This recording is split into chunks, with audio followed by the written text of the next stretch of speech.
All right. Uh, the importance of training every single day. So, the thing is, when I was about 15 years old, and I started running or helping run a repair shop for my brother, at 17, I was managing it full time, and I did that till about the age of 26, so that was 9 years. To be honest, we grew very little in terms of revenue in those 9 years. And I look back and I think about how seldom we even talked about improvement of procedures or even going back to the basics.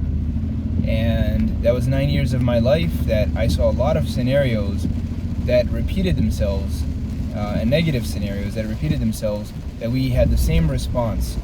So, for instance, we'd make a mistake and then we'd have to pay it, or just have a bad customer experience, lose money, lose a key team member because we made a mistake of not following up or not rewarding or punishing whatever it is properly.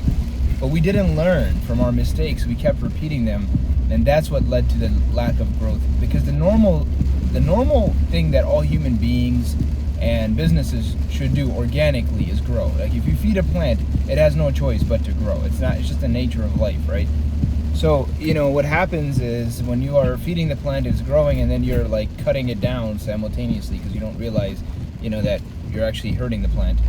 So what training does is it prevents, or rather makes you aware, actually. It doesn't really do anything other than just makes you more aware. And training is so important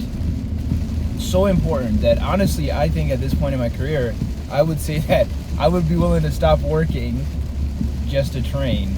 And because the work itself is meaningless without training, right? Like, if you're running fast, but you're doing it in the wrong direction, you're actually I'd rather you don't run at all. You stay put so that we can teach you which direction to go in. And I think that's such a basic thing that, okay, like, none of this is, like, hopefully earth-shattering, but for some reason, nobody really thinks about, hey, I'm going to work today. Is it getting me closer to what I'm going to do? Are we going to...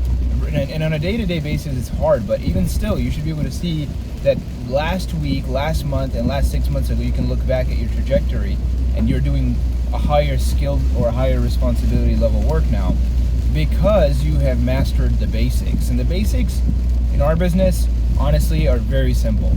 Say yes to the customer, have a sense of urgency, understand that sales are a priority, understand the team is the hero, understand the customer is the boss.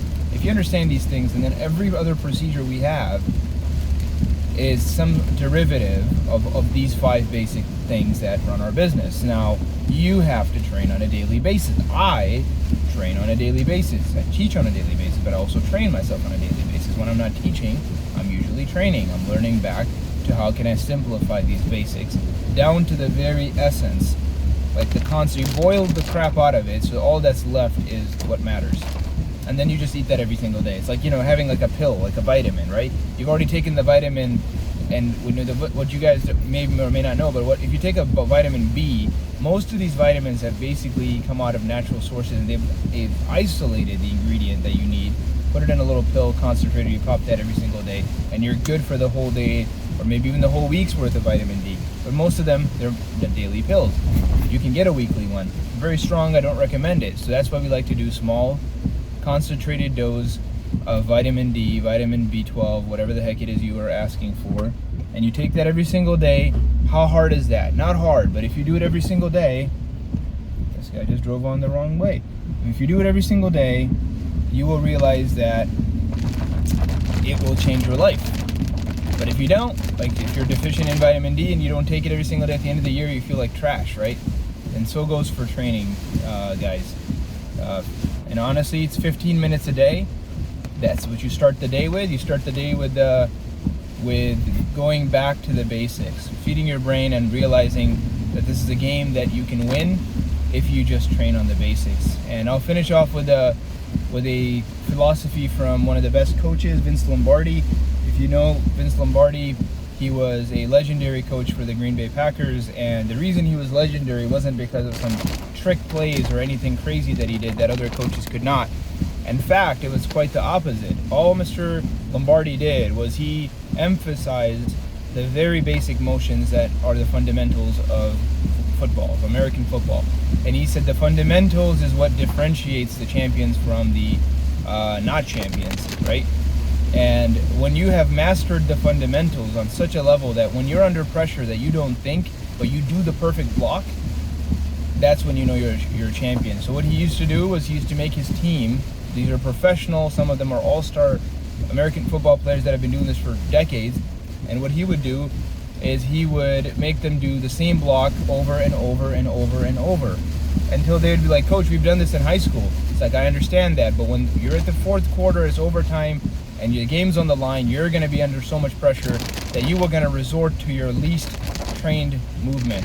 And I want your least trained movement to be better than the best trained movement of your competitors, because you've done it 1,000 times. That you do it like you breathe. You don't think about it. You breathe without thinking.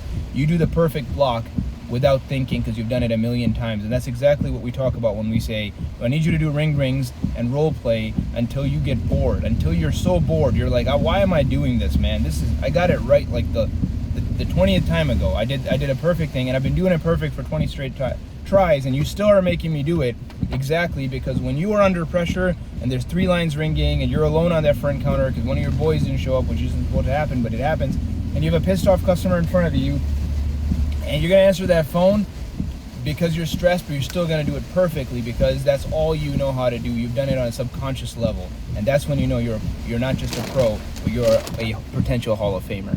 And that's when you make all the money. That's when you're able to train teams that will lead to be the best. And this is the same in any sport. I just consider auto repair our sport. So I want you guys to understand that the pro trains more than he performs. The pro trains more than he performs, which is what makes him a pro. The amateur just shows up, doesn't even, just stretches out and goes to play the game. The pro has played the game 6 out of the 7 days he does it in practice. Only 1 day he does it for real, right? And the same thing, if you're a pro, you practice, and then you practice some more. And that's what makes you a pro, and that's when you're gonna blow your competitors out of the water, because remember, the difference between bad and good is huge, but the difference between good and great is just this much, and that's called competitive training over and over. And if you do perfect practice, I promise you, you'll have perfection that follows. Perfect practice makes perfect. Perfect practice makes perfect. Practice does not make perfect. Perfect practice makes perfect. So keep doing that, gentlemen. I am so proud of everyone on this team, and I hope that this resonates with you, because it will change your life, I promise you.